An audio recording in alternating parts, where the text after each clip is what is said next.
Christmas എക്സാമിന് നമ്മൾ continuity എന്ന് ചോദിച്ചൊരു പ്രോബ്ലമാണ്. The set of all points of a discontinuity of a function. ഇപ്പൊ നമുക്കറിയാം ഒരു ഫംഗ്ഷൻ ഡിസ്കണ്ടിന്യൂസ് ആകണമെങ്കിൽ ദ ഫംഗ്ഷൻ ഈസ് ഡിസ്കണ്ടിന്യൂസ്. ഒരു ഫംഗ്ഷൻ ഡിസ്കണ്ടിന്യൂസ് ആകണമെങ്കിൽ ഡിനോമിനേറ്റർ ബിക്കം 0 ആവണം. Denominator equal to 0. അപ്പൊ നമുക്ക് ഇവിടെ എന്ത് 0 ആവണം? എക്സ് മൈനസ് ഇൻറ്റിജർ എക്സ് 0 ആവണം. എക്സ് മൈനസ് ഇൻറ്റിജർ എക്സ് 0 ആകണമെങ്കിൽ എക്സ് എപ്പോഴും എന്തായിരിക്കണം? ഇൻറ്റിജർ ആവണം. അപ്പൊ therefore എക്സ് ബിലോങ്സ് ടു എന്താണ്? That is equal to Z ആയിരിക്കും. എക്സ് ബിലോങ്സ് ടു ഇസഡ് ആയിരിക്കും. അപ്പൊ ഈ set of all discontinuity of a function എന്ന് പറയുന്ന എക്സ് ഈക്വൽ ടു ഇസഡ് ആയിരിക്കും, ഇൻറ്റിജേഴ്സ് ആയിരിക്കും നമ്മുടെ ഒന്നാമത്തെ ആൻസർ എന്ന് പറയുന്നത്. ഇനി രണ്ടാമതൊരു ക്വസ്റ്റ്യൻ എന്ന് പറഞ്ഞാൽ ഒരു ഫംഗ്ഷൻ ഡിസ്കണ്ടിന്യൂസ് ആണോ കണ്ടിന്യൂസ് ആണോ എന്ന് ചെക്ക് ചെയ്യാൻ നമ്മളോട് തന്നിട്ടുണ്ട്. എന്താണ്? Sine 2x by sine 3x if X not equal to 0 two if X equal to 0. ഏതൊരു ഫംഗ്ഷൻ കണ്ടാലും നമുക്കറിയാം ആ ഫംഗ്ഷനകത്ത് ലെഫ്റ്റ് ഏതാ റൈറ്റ് ഏതാന്ന് ആദ്യമേ നമ്മൾ കണ്ടുപിടിക്കണം. അപ്പൊ ആ ഫംഗ്ഷൻ ഒന്നുകൂടി എഴുതാം. എഫ് ഓഫ് എക്സ് എന്ന് പറയുമ്പോൾ sine 2x divided by sine 3x if X not equal to 0. X not equal to 0 എന്ന് പറഞ്ഞാൽ ലെഫ്റ്റ് ആൻഡ് റൈറ്റ് ഇതാണ്.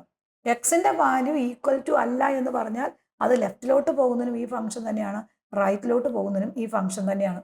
ഇനി എക്സ് ഈക്വൽ ടു 0 എന്ന് പറഞ്ഞാൽ അതിനകത്ത് ഇക്വാളിറ്റി ആണ്. അത് നമുക്ക് 2 ഓൾറെഡി തന്നിട്ടുണ്ട്. അപ്പോൾ ഒരു ക്വസ്റ്റ്യൻ കിട്ടിക്കഴിഞ്ഞാൽ ആദ്യം ആ ഫംഗ്ഷൻ തന്നേക്കണതിനകത്ത് അത് ലെഫ്റ്റ് ആണോ റൈറ്റ് ആണോ ഇക്വാളിറ്റി ആണോ എന്നുള്ളത് ആദ്യമേ നമ്മൾ കണ്ടുപിടിക്കാം. അതായത് നമുക്കറിയാം ഒരു ലൈൻ വരച്ചു കഴിഞ്ഞാൽ ഇവിടെ 2 എന്ന നമ്പർ ആണെങ്കിൽ ഇതിന്റെ റൈറ്റിലോട്ട് പോകും തോറും വാല്യൂ കൂടി പോരും, റൈറ്റ് ഹാൻഡ് ലിമിറ്റ് വരും. ഇതിന്റെ ലെഫ്റ്റിലോട്ട് പോകും തോറും വാല്യൂ കുറഞ്ഞു വരും, നെഗറ്റീവ് വരും. അപ്പൊ അത് ലെഫ്റ്റ് ഹാൻഡ് ലിമിറ്റ് വരും. അപ്പൊ ഇത് വരുമ്പോൾ നമ്മൾ ഇക്വാളിറ്റി എന്ന് പറയും. ഇക്വാളിറ്റി വരും, ഈക്വൽ വരും. അപ്പൊ ഇത് റൈറ്റ് ഹാൻഡ് ലിമിറ്റ്, ഇത് റൈറ്റ്, ഇത് ലെഫ്റ്റ്, ദെൻ 2 വരുന്നതാണ് ഈക്വൽ എന്ന് പറയുന്നത്. അപ്പൊ ഇവിടെ നമ്മൾ 0 ആയതുകൊണ്ട് ഈ നമ്പർ നമ്മൾ 0 എടുക്കാം. 0 വരുമ്പോൾ നമ്മൾ ഈക്വൽ വരും. 0യുടെ റൈറ്റിലോട്ട് പോകുമ്പോൾ നമുക്ക് എന്താണ്? Right hand limit. ലെഫ്റ്റിലോട്ട് പോകുമ്പോൾ left hand. X not equal to 0 എന്ന് പറഞ്ഞാൽ അത് ലെഫ്റ്റിനും റൈറ്റിനും സെയിം ഫംഗ്ഷനാണ്. ഇക്വാളിറ്റിക്ക് എക്സ് ഈക്വൽ ടു 0 2 ആണ്. അപ്പൊ ഇനി നമ്മൾ എന്താണ്? നമ്മുടെ ഫോർമുല അങ്ങ് എഴുതി നേരെ കൊടുത്താൽ മാത്രം മതി. അപ്പൊ നമ്മുടെ ലെഫ്റ്റിന്റെ ഫോർമുല എഴുതുക. ലെഫ്റ്റിന്റെ ഫോർമുല തന്നെ മക്കളെ എഫ് ഓഫ് എ മൈനസ് വരും. ലെഫ്റ്റ് എന്ന് പറയുമ്പോൾ ഇവിടെ നെഗറ്റീവ്. അപ്പോൾ that is limit X tends to A minus F of X എന്ന് പറയും. ലെഫ്റ്റ് ഹാൻഡിലെ ലിമിറ്റ് എന്ന് പറയുമ്പോൾ ഇവിടെ നെഗറ്റീവ്. ഇനി ഇത് റൈറ്റ് ഹാൻഡ് പഠിക്കാൻ വേറെ പ്രത്യേകിച്ച് പഠിക്കൊന്നും വേണ്ട. ഇവിടെ എന്താണ്? പ്ലസ് വരുമ്പോൾ റൈറ്റ്, ഇവിടെ ഈക്വൽ ടു വരുമ്പോൾ ദാറ്റ് ഈസ് ഈക്വൽ ടു ഏതാണ്? ഇക്വാളിറ്റി വരും. അപ്പൊ റൈറ്റ് ഹാൻഡ് ലിമിറ്റിന്റെ ഫോർമുല എന്നാ? F of A plus equal to limit X tends to, ഇവിടെ പ്ലസ് ആണ്, ലെഫ്റ്റ് ആണെങ്കിൽ ഇവിടെ മൈനസ് വരും. അപ്പൊ റൈറ്റ് ആണെങ്കിൽ ഇവിടെ പ്ലസ് വരും. അത്രേ ഉള്ളൂ എഫ് ഓഫ് എക്സ്. ഇനി ഇവിടെ ഈക്വൽ ആവുമ്പോൾ പ്ലസ്സും ഇല്ല മൈനസും ഇല്ല. അപ്പൊ എഫ് ഓഫ് എ എന്ന് പറഞ്ഞാൽ limit X tends to A F of X വരും. ഇതാണ് നമ്മുടെ ഈ 3 ഫോർമുല. ഈ 3 ഫോർമുലയിലേക്കും നമ്മൾ ഈ വാല്യൂസ് എല്ലാം കൊടുത്തു കഴിയുമ്പോൾ നമ്മുടെ ആൻസർ ആയി. ഇവിടെ നമ്മൾ റൈറ്റ് ഹാൻഡ് ലിമിറ്റും ലെഫ്റ്റ് ഹാൻഡ് ലിമിറ്റും ഇക്വാളിറ്റി എഴുതി കഴിഞ്ഞു. നേരെ നമ്മുടെ ഇക്വേഷൻ എഴുതിയിട്ട് അതിനകത്തേക്ക് വാല്യൂ കൊടുത്താൽ മാത്രം നമുക്ക് മതി. അപ്പൊ നമ്മുടെ ഇവിടെ ആദ്യം നമ്മൾ ലെഫ്റ്റ് ആണ്. ലെഫ്റ്റിന്റെ ഫോർമുല ഏതാ മക്കളെ? F of A minus equal to limit X tends to A minus F of X എന്ന് വരും. ഇവിടെ എയുടെ സ്ഥാനത്ത് നമുക്ക് കിടക്കുന്ന വാല്യൂ എന്ന് പറഞ്ഞ് എ എന്ന് പറഞ്ഞാൽ 0 ആണ്. അപ്പൊ ഇവിടെ നമ്മൾ നേരെ കൊടുത്തു 0 മൈനസ് കൊടുത്തു. അപ്പൊ limit X tends to 0 minus F of X എന്ന് പറഞ്ഞ് ഏത് എഴുതി? Sign 2x divided by sine 3x എഴുതി.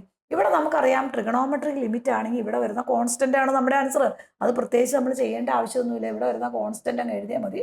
Then answer is 2/3. ഇവിടെ വരുന്ന ട്രിഗണോമെട്രിക് ലിമിറ്റിനകത്ത് ax ബൈ bxന്റെ ഫോമിൽ കിടന്ന അവിടെ വരുന്ന കോൺസ്റ്റന്റുകളാണ് നമ്മുടെ ആൻസർ എന്ന് പറയുന്നത്.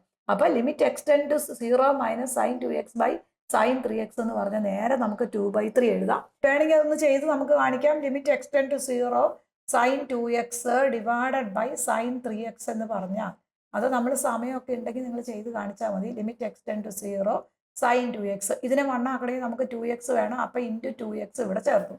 അതുപോലെ divided by limit X tends to 0 sine 3x divided by ഇതിനെ 1 ആക്കണമെങ്കിൽ നമുക്ക് ഈ 3x അങ്ങനെ തന്നെ വേണ്ടേ? അപ്പൊ ഇൻറ്റു 3x ചേർത്തു. അപ്പൊ ഇവിടെ 2 ചേർത്തു, ഇവിടെ 3 ചേർത്തു. പ്ലസ് 1 നമ്മൾ പഠിച്ചേക്കണെയാണ്.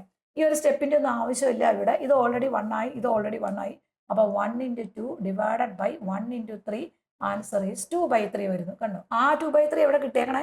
അപ്പൊ ഈ ഒരു സ്റ്റെപ്പ് നമ്മൾ വേണമെങ്കിൽ സമയമൊക്കെ ഉണ്ടെങ്കിൽ നിങ്ങൾ ചെയ്താൽ മതി, അല്ലെങ്കിൽ നേരെ അങ്ങ് എഴുതിയാലും മതി.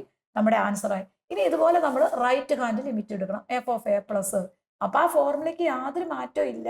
ഇവിടെ നമ്മൾ പ്ലസ് വന്നോടത്ത് ഇവിടെ നമ്മൾ എന്തിടും?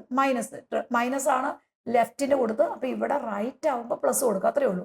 എഫ് ഓഫ് എക്സ് കൊടുത്തു. ഇനി അപ്പോൾ നേരെ എഴുതുക എഫ് ഓഫ് 0 പ്ലസ്. കാരണം എക്സിന്റെ എ എന്ന് പറഞ്ഞ വാല്യൂ നമുക്ക് ഇവിടെ 0 ആണ്. 0 പ്ലസ് കൊടുക്കുമ്പോൾ limit X tends to 0 plus നമ്മുടെ വാല്യൂ ഇവിടെ എഴുതി sign 2x divided by sine 3x എഴുതി. ഇനി നമ്മുടെ ആൻസർ വെറുതെ എഴുതുക, ദാറ്റ് ഈസ് ഈക്വൽ ടു 2/3 വരും. എഫ് ഓഫ് എ എന്ന് പറഞ്ഞാൽ നമ്മൾ ഇക്വാളിറ്റിയും കൂടെ ചെയ്താൽ മതി. നമുക്ക് രണ്ടെണ്ണൂടെ ഉള്ളൂ, ഇക്വാളിറ്റിയും കൂടെ ചെയ്താൽ മതി. എഫ് ഓഫ് എയുടെ ഫോർമുല തന്നെ മക്കളെ, എഫ് ഓഫ് എ എന്ന് പറഞ്ഞാൽ അവിടെ limit X tends to A F of X വരും. അപ്പോൾ എയുടെ സ്ഥാനത്ത് നമുക്ക് എന്ത് കൊടുത്താൽ 0 കൊടുത്താൽ പോരെ. എഫ് ഓഫ് 0 എന്ന് പറഞ്ഞാൽ വെറുതെ ഒരു കോൺസ്റ്റന്റ് ആണെങ്കിൽ നമ്മൾ വേറെ ഒന്നും ചെയ്യേണ്ട ആവശ്യമില്ല, അത് വെറുതെ തന്നെ എഴുതിയാൽ മതി, ദാറ്റ് ഈസ് ഈക്വൽ ടു 2.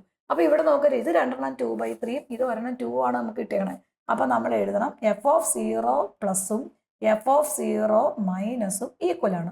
പക്ഷെ എഫ് ഓഫ് 0 ഈക്വാളിറ്റി എന്ന് പറഞ്ഞാൽ എഫ് ഓഫ് 0 എന്ന് പറഞ്ഞാൽ നമുക്ക് ഇവിടെ 2 കിട്ടിയണേ.